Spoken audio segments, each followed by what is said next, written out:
ಹೆಸರು ಶ್ರೀರಾಮ ಅಂತ. ತುಂಬ ಖುಷಿ ಆಗ್ತಾಯಿದೆ. 624 ಎಲ್ಲರೂ ಎಕ್ಸ್ಪೆಕ್ಟ್ ಮಾಡೋದು ಒಳ್ಳೆ ಮಾರ್ಕ್ಸ್ನೇ. ಇಷ್ಟು ಒಳ್ಳೆ ಮಾರ್ಕ್ಸ್ನ ಎಕ್ಸ್ಪೆಕ್ಟ್ ಅಷ್ಟೊಂದು ಮಾಡಿರಲ್ಲ ಯಾರು. ಆದರೂ ತುಂಬ ಖುಷಿ ಆಗ್ತಾಯಿದೆ. ಈಗ ತುಂಬ ಎಫರ್ಟ್ ಹಾಕಿರಬೇಕು ಇಷ್ಟು ಮಾರ್ಕ್ಸ್ ತಗೋಬೇಕು ಅಂದರೆ. ಅದೇ ಪ್ರತಿದಿನ ಕನ್ಸಿಸ್ಟೆಂಟಾಗಿ ಓದಬೇಕು. ಒಂದಿನ ಬಿಟ್ಟೆ ಒಂದಿನ ಓದಿದೆ, ಅಥವಾ ಮತ್ತೊಂದು ದಿನ ಬೋರ್ ಬಂತು ಬಿಟ್ಟೆ, ಆಗಿಲ್ಲ. ಪ್ರತಿದಿನ ಒಂದೇ ತಾಸು ಓದಿದ್ರು ಅದನ್ನು ಓದಲೇಬೇಕು. ಆ ಥರ ಒಂದಿನ ಬಿಡೋದು ಮತ್ತೊಂದು ದಿನ ಓದೋದು ಆ ಥರ ಮಾಡಬಾರ್ದು. ಎಲ್ಲ ದಿನವೂ ಪ್ರತಿದಿನ ಎಫರ್ಟ್ ಹಾಕಲೇಬೇಕು, ಓದಲೇಬೇಕು. ಅದ್ರ ಜೊತೆಗೇ ಟೀಚರ್ಸ್ ಏನು ಹೋಮ್ವರ್ಕ್ ಎಲ್ಲ ಕೊಡ್ತಾರೆ ಅದನ್ನೆಲ್ಲ ಮಾಡಬೇಕು.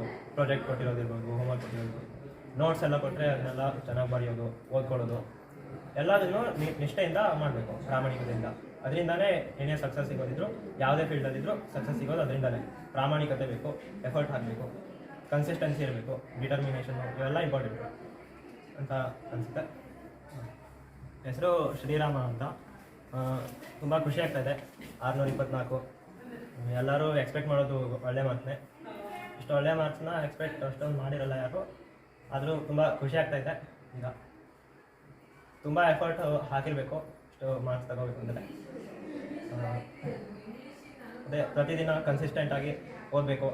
ಒಂದಿನ ಬಿಟ್ಟೆ ಒಂದಿನ ಓದಿದೆ, ಅಥವಾ ಮತ್ತೊಂದು ದಿನ ಬೋರ್ ಬಂತು ಬಿಟ್ಟೆ, ಆಗಿಲ್ಲ.